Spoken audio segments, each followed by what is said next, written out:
ஓம் அமிர்தீஸ்வரிய நமக. ஓம் நம சிவாய. அம்மாவுடைய திருப்பாதங்களை தொட்டு வணங்கிட்டு இன்னைக்கு பதிவுக்குள்ளே போகலாம்.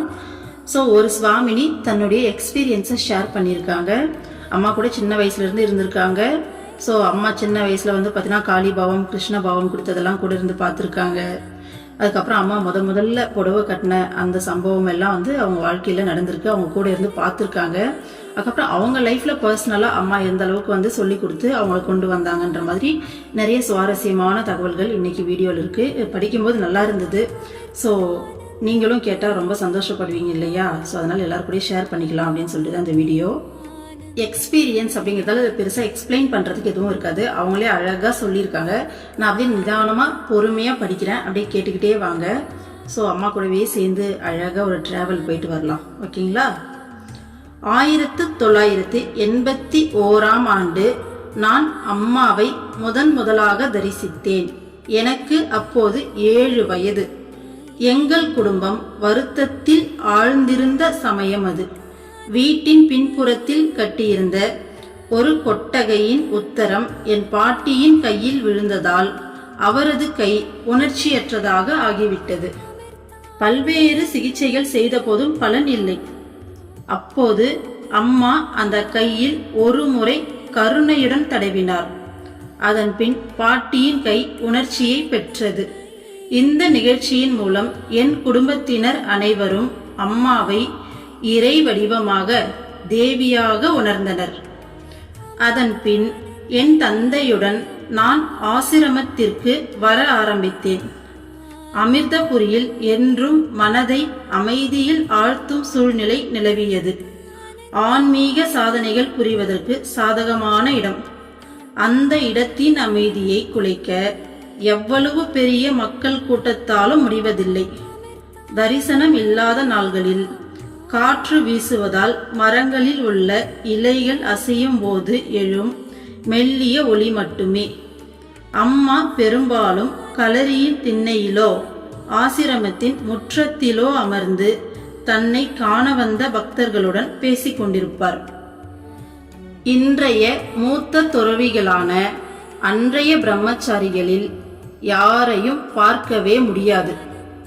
பொதுவாக உணவு சாப்பிட்டு முடிந்த பிறகு பாத்திரம் கழுவும் போதோ அல்லது அம்மா பக்தர்களுடன் பேசுவதை தூரத்தில் நின்றபடி பார்த்து கொண்டிருக்கும் போதோ அவர்களை பார்த்திருக்கிறேன். அவர்கள் தங்களுக்குள் பேசிக் கொள்வதை கூட நான் பார்த்ததில்லை.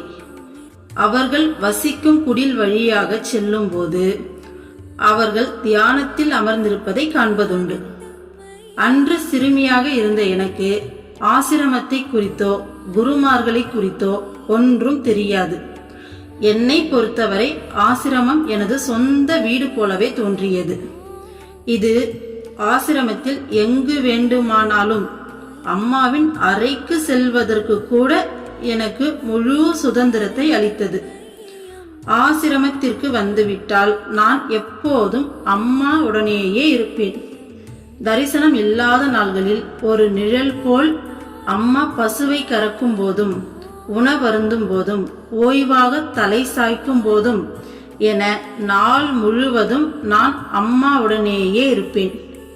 அம்மா கை துடைப்பதற்கான துண்டை பிடித்து கொண்டு நிற்கவும், குடிப்பதற்கு நீர் கொடுக்கவும், பாதங்களை தடவி கொடுக்கவும் எனக்கு வாய்ப்புகள் கிடைத்தன.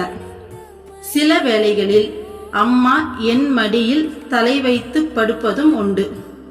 ஒரு நாளும் புதுமை மாறாமல் என் இதயத்தில் பாதுகாக்கும் இந்த நினைவுகளே என் விலை மதிப்புள்ள பொக்கிஷங்களாகும். சில வேளைகளில் நாங்கள் ஆசிரமத்திற்கு வரும்போது பஜனை நடந்து கொண்டிருக்கும். அந்நாள்களில் பஜனைக்கு மைக் எதுவும் இருக்கவில்லை.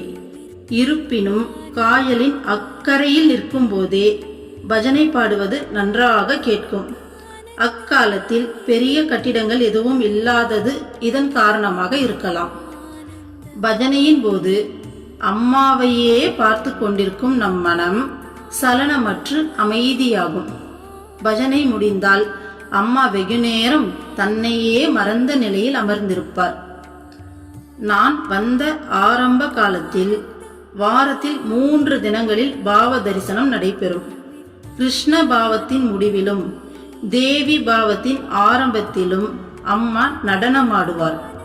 விழிகள் மூடியிருக்க மேலே தூக்கிய கரங்கள் முத்திரைகளை தாங்க மனங்கவரும் புன்னகை இதழ்களில் தவழ. முதல்ல இருந்து படிக்கிறோம் பாருங்க. விழிகள் மூடியிருக்க மேலே தூக்கிய கரங்கள் முத்திரைகளை தாங்க மனங்கவரும் புன்னகை இதழ்களில் தவழ மின்னல் வேகத்தில் அம்மா சுழன்றாடுவார். இருப்பினும் அவரது பாதச்சுவடுகள் ஒரு நாளும் தடுமாறியது இல்லை. அகக்கண்கள் திறந்திருக்க புறக்கண்ணின் தேவை ஏற்பட்டதில்லை. அந்த தெய்வீக நடனத்தின் நினைவுகள் இப்போதும் என் மனதில் பசுமையாக உள்ளது. கிருஷ்ண பாவம் முடிவடைந்து அரை மணி நேரத்திற்கு பின் களரியின் கதவுகள் மீண்டும் திறக்கும் போது அம்மா தேவி பாவத்திற்கு அணியக்கூடிய கிரீடத்தை வழிபடுவதை காணலாம். அதன் பிறகு அம்மாவின் தந்தை சுகுணானந்தர் களரியை சுற்றிலும் தீர்த்த ஜலத்தை தெளித்து தூய்மை செய்வார்.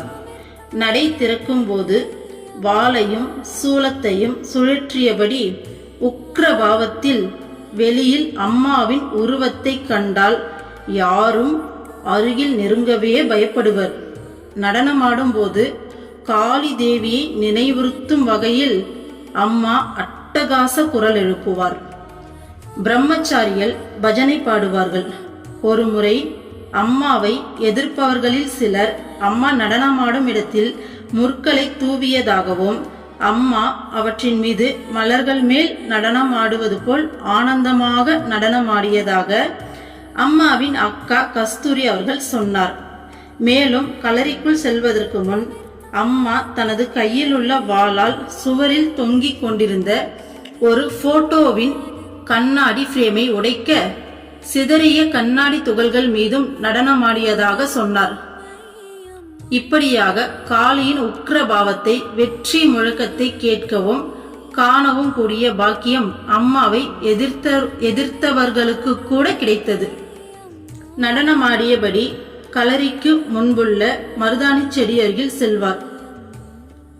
அங்குள்ள பக்தர்களை தமது கரத்தில் உள்ள வாளால் தொட்டு அனுகிரகம் புரிவார். அப்போது அம்மாவின் உடலும் அவரது கரத்தில் உள்ள வாளும் நடுங்கிக் கொண்டிருக்கும். இன்று திரும்பி பார்க்கும்போது அம்மாவின் அந்த தெய்வீக நடனத்தை பகவான் பரமசிவனின் தாண்டவத்துக்கு நிகராகவே சொல்ல முடியும்.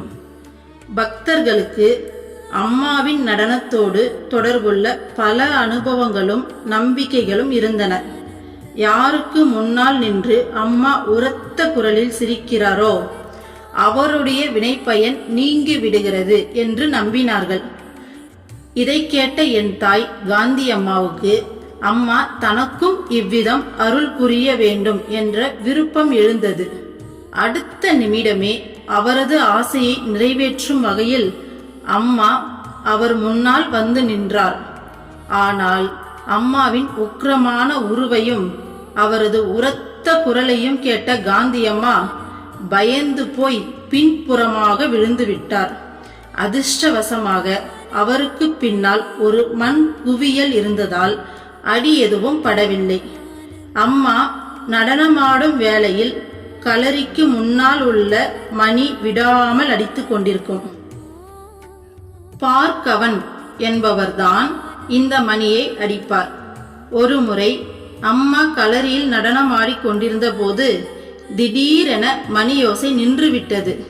இதன் காரணம் அறியாமல் பார்க்கவன் தனது கையை பார்த்தபோது மணியில் கட்டப்பட்டிருந்த கயிறு அறுந்து அவர் கையில் தொங்கிக் கொண்டிருந்தது.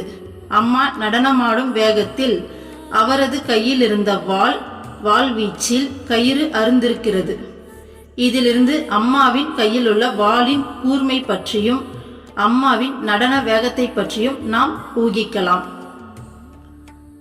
நடனம் முடிந்து அம்மா களரிக்கு சென்றால் அதன் பின் தீபாராதனை நடக்கும். ஆரத்தி நடக்கும் வேளையில் அம்மாவின் பின்னால் நின்றபடி ஆலவட்டமும் வெண் சாமரமும் பிடிக்கக்கூடிய பாக்கியம் எனக்கு கிடைத்திருக்கிறது. ஒரு முறை வியாழக்கிழமை தரிசனம் முடிந்து எங்களுடன் அம்மா எங்கள் வீட்டிற்கு வந்தார். 2 தினங்கள் அங்கே தங்கிவிட்டு ஞாயிற்றுக்கிழமை காலையில்தான் அம்மா ஆசிரமத்திற்கு திரும்பினார். அந்த 3 தினங்கள் கொண்டாட்டமாக இருந்தது என்பதை சொல்லவும் வேண்டுமா? ஒவ்வொரு நிமிடமும் நாங்கள் அம்மாவுடன் செலவிட்டோம். அம்மா எங்களுடன் சேர்ந்து கபடி விளையாடினார். 3 தினங்களுக்கு பிறகு ஆசிரமத்திற்கு புறப்படுவதற்கு முன் அம்மா எங்களுடன் சேர்ந்து புகைப்படம் எடுத்துக்கொண்டார். எங்கள் குடும்பம் மிக பெரியது. அதனால் ஒவ்வொரு குரூப்பாக நாங்கள் புகைப்படம் எடுத்துக்கொண்டோம். அக்காலத்தில் ஆசிரம பிரம்மச்சாரி ஸ்ரீகுமார் தான் புகைப்படம் எடுப்பது வழக்கம். அதிகமான புகைப்படம் எடுத்தால் அம்மா அவரை கடிந்து கொள்வார். பல புகைப்படங்கள் எடுப்பது ஒரு மனிதரின் சைத்தன்யத்தை பாதிக்கும் என்பார் அம்மா. அம்மா இழப்பதற்கு எதுவும் இல்லை. தனது குழந்தைகளின் நன்மைக்காகவே அம்மா இந்த முன்னறிவிப்பை தருகிறார். இருப்பினும் அம்மா அன்று பொறுமையுடன் எங்கள் எல்லோருடனும் புகைப்படம் எடுத்துக்கொண்டார். அம்மாவுடன் கன்னியாகுமரிக்கு சென்றது மற்றொரு விலை மதிப்புள்ள அனுபவமாகும். அம்மாவும் ஆசிரம பிரம்மச்சாரிகளும் சென்ற ஆன்மீக பயணத்தில் அவர்களுடன் சில இல்லற பக்தர்களும் இருந்தனர். ஒரு வேனில் பயணம் ஆரம்பித்தது. அம்மாவுடன் மருத்துவமலை ஏறும்போது நாங்கள் சற்று சோர்வடைந்தால் அம்மா எங்களிடம் ஆஞ்சநேயா, வீரா, ஹனுமந்தா என ஹனுமானின் மந்திரங்களை சொல்லுமாறு கூறுவார். பயணம் முடிந்து ஆசிரமத்திற்கு திரும்புவதற்கு முன்பு அம்மா ஒரு சாதாரண பெண்ணை போல் கன்னியாகுமரி கடற்கரையில் ஓடி நடந்து பயணத்தில் கலந்து கொள்ள முடியாதவர்களுக்கு கொடுப்பதற்காக பல பொருள்களை வாங்கினார். அக்காலத்தில் அம்மா பாவாடை தாவணி அணிவது வழக்கம். அம்மா புடவை அணிவதை காண நாங்கள் விரும்பினோம். புடவை வாங்குவதற்காக அம்மாவும் எங்களுடன் கடை வரை வந்தார். ஆனால் கடைக்குள் செல்லாமல் குழந்தைகளான எங்களுடன் காரிலேயே இருந்தார். துணிகளை வாங்கி கொண்டு திரும்பி வந்தபோது மாலை 5 மணி ஆகிவிட்டது. புடவை அணிவதற்கு நாங்கள் அம்மாவுக்கு உதவினோம். அம்மா புடவை அணிந்து முடித்தபோது அருகில் உள்ள ஆலயத்திலிருந்து பஞ்சவாத்தியம் முழங்கியது. நாங்கள் வியப்பால் பேச்சிழந்து நின்றோம். சாதாரணமாக மாலை 6:30 மணி ஆரத்தி வேளையில்தான் பஞ்சவாத்தியம் முழங்கும். 8 வருடங்களாக நாங்கள் அந்த வீட்டில் வசிக்கிறோம். அதற்கு முன்போ அதன் பிறகோ அந்த நேரத்தில் பஞ்சவாத்தியம் முழங்கி நாங்கள் கேட்கவே இல்லை. அம்மாவின் முகத்தில் தேவி பாவ சமயத்தில் காணப்படும் கம்பீரம் நிறைவதாக எனக்கு தோன்றியது. அக்காலத்தில் தேவி பாவ சமயத்தில் மட்டுமே அம்மா தேவி என்றும் மற்ற நேரங்களில் நம்முடைய அம்மா மட்டுமே என்றும் நான் நம்பியிருந்தேன். ஆனால் என் நிலையிலும் தான் தேவியே என்பதை அம்மா எனக்கு உணர்த்தினாரோ? அம்மாவிடமிருந்து கிடைக்கும் அனுபவங்களிலிருந்து அம்மா நம்மிலிருந்து வேறுபட்டவர் என்ற அறிவு நமக்கு கிடைக்கக்கூடும். இருப்பினும் அம்மாவின் மெய்வடிவை புரிந்து கொள்ளும் அறிவு நமக்கு இல்லை. அம்மா கிருஷ்ண பாவம் மற்றும் தேவி பாவ தரிசனங்கள் அளித்திருந்தார். அம்மா சொல்வது நமசிவாய மந்திரம். ஆசிரமத்தில் தக்ஷிணேஸ்வர காளியை பிரதிஷ்டை செய்திருக்கிறார். பல பிரம்மஸ்தான ஆலயங்களை எழுப்பி ஒரே கல்லில் 4 வரை தேவி, கணபதி, சிவன், முருகன், நாகம், முருகன் அப்படிங்கிறது நாகம்னு பிராக்கெட்ல போட்டிருக்காங்க, பிரதிஷ்டை செய்திருக்கிறார். இவை எல்லாம் அம்மாவின் மெய்நிலைக்கான சில குறிப்புகளாகும். இவை அனைத்தும் உண்மையில் அம்மா என்பவர் யார் என சிந்திக்கும் தூண்டுதலை நமக்கு தருகிறது. பல வருடங்களுக்கு முன் பிரம்மச்சாரிணி பிந்துவுக்கும் எனக்கும் அம்மாவின் பிறந்த நாள் விழாவில் நடனமாடும் வாய்ப்பு கிடைத்தது. நடனத்திற்கான ஒப்பனை செய்வதற்கிடையில்தான் பிந்துவின் கால்களில் அணியும் சலங்கையை கொண்டு வர மறந்துவிட்டது தெரிந்தது. இனி என்ன செய்வது என்று நாங்கள் கவலையில் ஆழ்ந்தோம். அப்போது அம்மா தேவிபாவ தரிசன வேளையில் தமது பாதங்களில் அணியும் சலங்கையை பிந்துவுக்காக கொடுத்து அனுப்பினார். பிந்துவின் கலங்கமில்லாத மனதாலும் அம்மாவின் மீது அவளது அளவற்ற பக்தியாலுமே அவளுக்கு இப்படி ஒரு பாக்கியம் கிடைத்தது. தன் குழந்தைகள் செய்யும் தவறுகளை அம்மா மன்னிப்பார், ஆனால் அகந்தையை மன்னிப்பதில்லை. எனது ஓர் அனுபவத்தை சொல்கிறேன். ஒரு முறை குடிலில் நான் அம்மாவின் அருகில் அமர்ந்திருந்தேன்.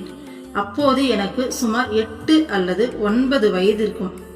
அம்மாவின் அருளுரையை கேட்கவும் தங்கள் ஐயங்களை கூறி அம்மாவிடமிருந்து பதிலை பெறவும் சுமார் 5-6 பேர்தான் அப்போது இருந்தனர். பயத்தை பற்றி பேச்சு திரும்பியது.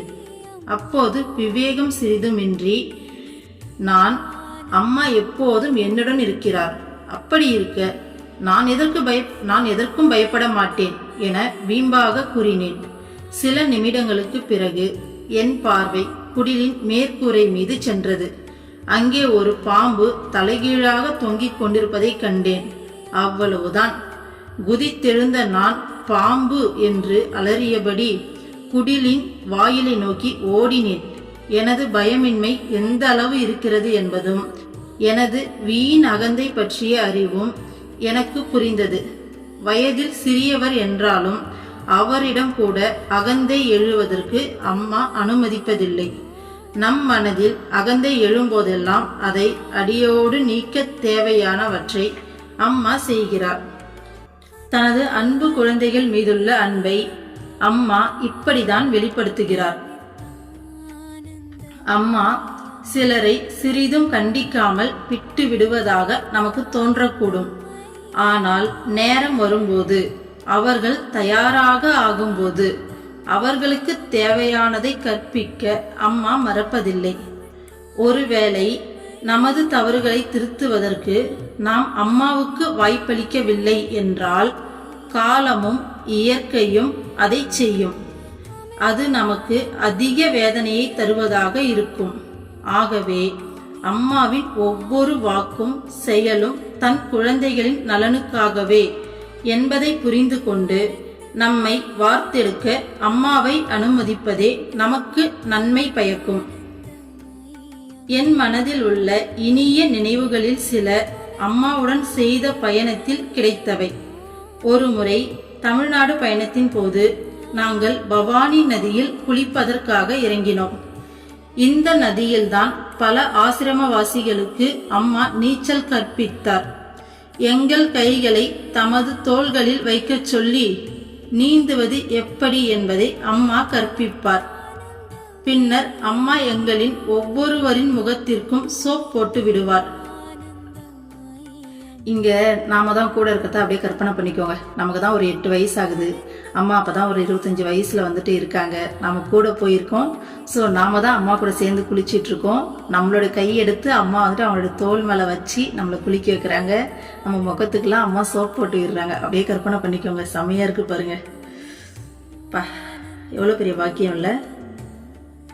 நாங்கள் எல்லோரும் நதி நீரில் அம்மாவை சுற்றிலும் நின்றபடி சூரிய நமஸ்கார மந்திரத்தை பல முறை உச்சரித்தபடி நீரில் மூழ்கி எழுவோம். அதன் பின் ஸ்ரீ லலிதா சகஸ்ரநாம நாமாவளியை சொல்வோம்.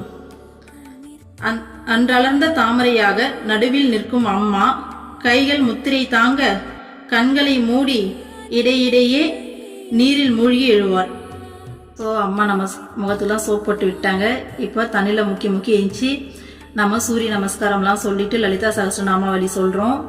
தேவி வந்து அந்த குளத்துல நதியில நடுவுல நிக்கிறாங்க. நம்ம சுத்தி நிக்கிறோம். ஸோ சாக்ஷாத் தேவியே நமக்கு நடுவுல நிக்கிறாங்க.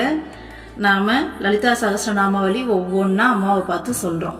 அம்மா பாருங்க, அன்றளர்ந்த தாமரை மலர் மாதிரி நடுவுல நிக்கிறாங்களாமா. எப்படி சொல்றாங்க பாருங்க.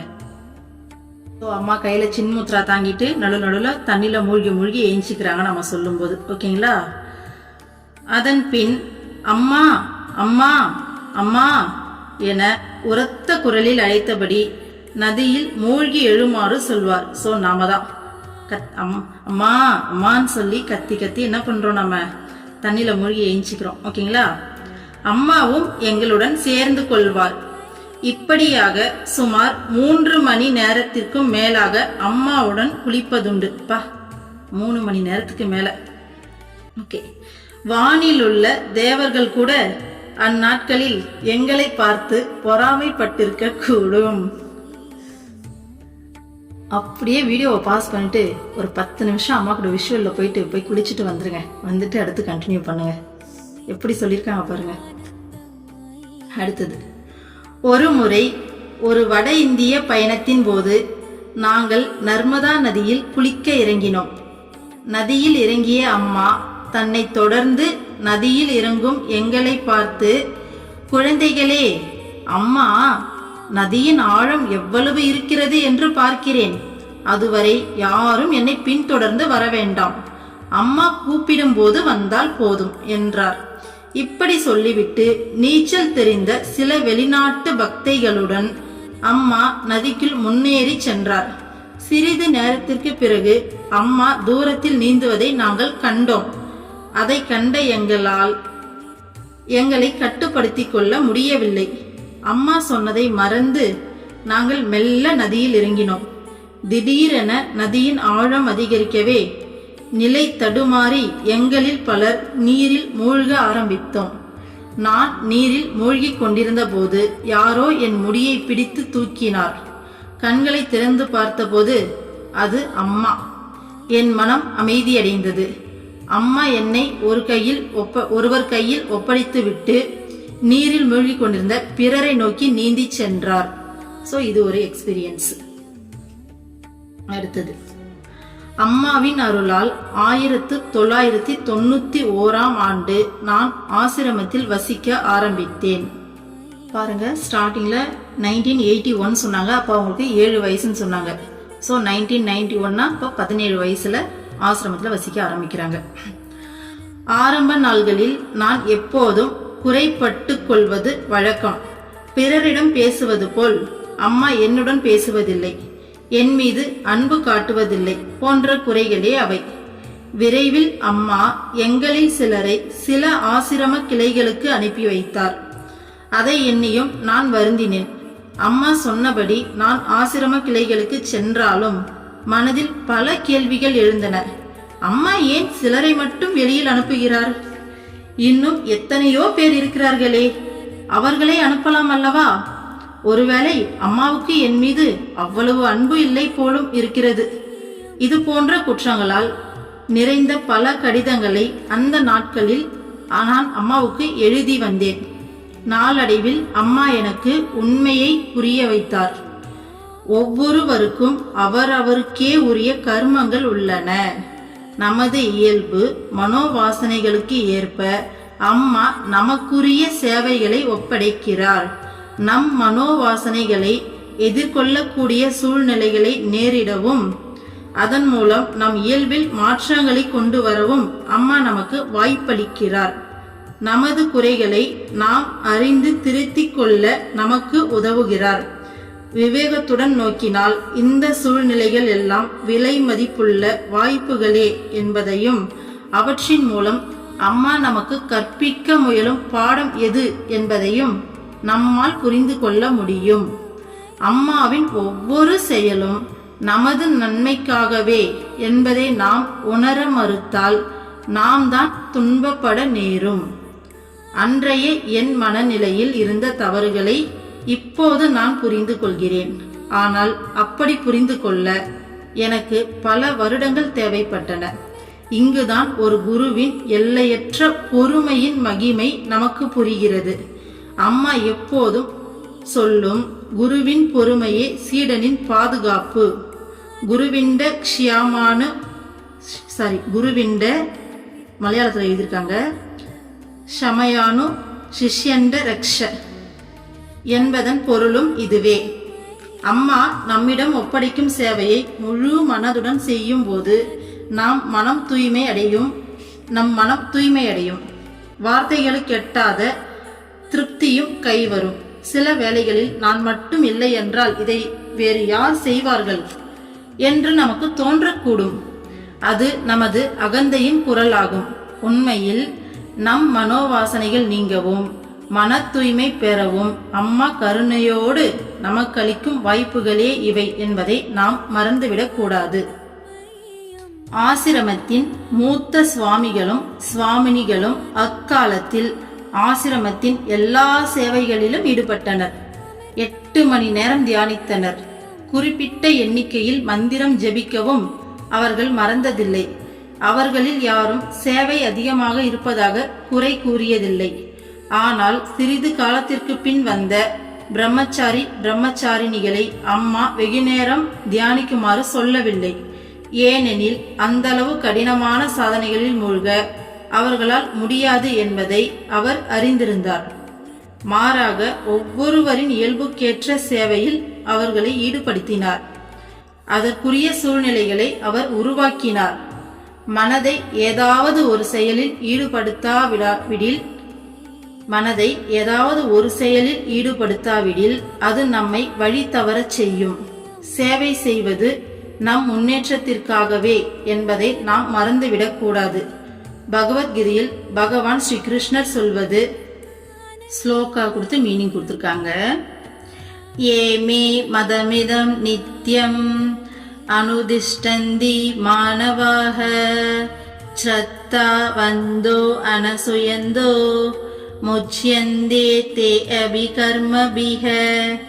எவர் ஒருவர் என் உபதேசத்தை என்றும் சிரத்தையுடனும் பொறாமையின்றியும் பின்பற்றுகிறாரோ அவர் கர்ம பந்தங்களிலிருந்து புண்ணிய பாபங்களிலிருந்து விடுபடுகிறார். தான் பெறுவதற்கு எதுவும் இல்லை என்றாலும் அம்மா எப்போதும் பிறருக்கு சேவை செய்தபடி இருக்கிறார். அம்மா செய்யும் செயல்களில் சிறிதளவாவது செய்ய நம்மில் யாருக்கும் முடியாது. அது மட்டுமல்ல, ஒவ்வொரு வருடமும் செல்ல செல்ல அம்மாவின் வேலை சுமை அதிகரித்தபடிதான் இருக்கிறது. எத்தனையோ குழந்தைகளின் பிரச்சனைகளை அம்மா தினசரி தீர்த்து வைக்கிறார். இவற்றிற்கும் மேலாக ஆசிரமத்தின் எண்ணற்ற கிளைகள் மற்றும் நிறுவனங்கள் அம்மாவின் மேற்பார்வையில்தான் நடைபெறுகின்றன. அனைத்திற்கும் மேலாக மனித குலத்தின் தார்மீக உணர்வை மேம்படுத்துவதிலும் அம்மா அக்கறை காட்டுகிறார். ஸ்ரீமத் பாகவதத்தில் யுதிஷ்டிரர் மரண தேவனான யமனிடம் சொல்கிறார். அகைன் ஸ்லோகா வருது, மீனிங் வருது.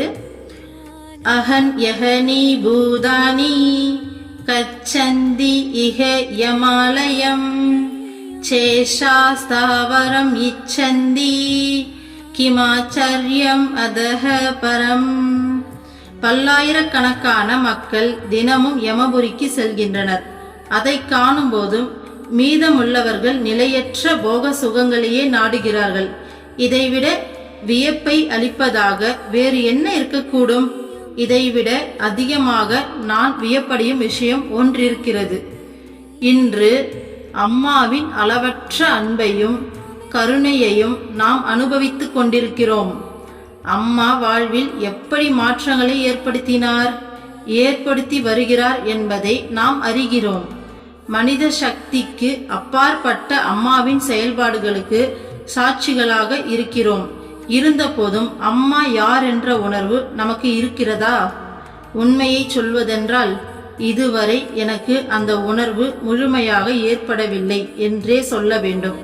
அதை புரிந்து கொள்ள முடிந்தால் அதன் பின் நம் மனதில் கோபமோ புகாரோ சந்தேகங்களோ எழாது. அம்மா நமக்கு அளித்த ஆனந்த நிமிடங்களுக்காக நாம் நன்றி உள்ளவர்களாக இருப்போம். அவர் பொழியும் அருள்மழையில் நன்றி உணர்வுடன் நனைந்து மகிழ்வோம். ஸோ இதோட முடியுது. இதில் அம்மா அவங்க கூட இருந்த அனுபவங்களையும் ஷேர் பண்ணியிருக்காங்க. ப்ளஸ் லெசன்ஸ் ரொம்ப ஆழமாக நம்ம யோசிக்க வேண்டிய விஷயங்களையும் ஷேர் பண்ணியிருக்காங்க. ஸோ அடுத்த வீடியோவில் நம்ம பார்ப்போம். ஓம் அமிர்தீஸ்வரி நமக. ஓம் நம சிவாய. சர்வம் கிருஷ்ணார்ப்பணம்.